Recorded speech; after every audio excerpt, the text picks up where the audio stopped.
Yes guys, urabona iyi ni imashini incubator machine. Ikaze kuri menya byose OK TV M OK TV. Iyi ni imashini tukadufungura imbere tukwereke ko iyi mashini ya incubator imashini ya amagi ikanaturaga.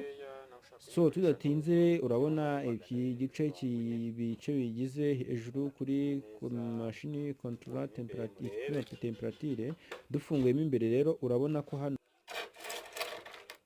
iki gice rero harimo ibice bibiri, igice kijyamo amagi n'igice kirimo amatara. Ni igice kirimo humidifier. So ubwo rero hano naho dufunga ugomba kugira urugi. Hino haba harimo amagi. Ndabona rwose imeze neza cyane.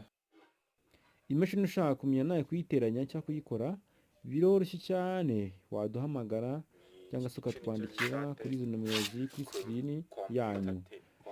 Ewana iyi niyo computer temperature, niyo ipima temperature, ikapima ikanazitinga ubushyuhe, ikabugabanya cyangwa se ikabwongera, niyo ikontorora amata.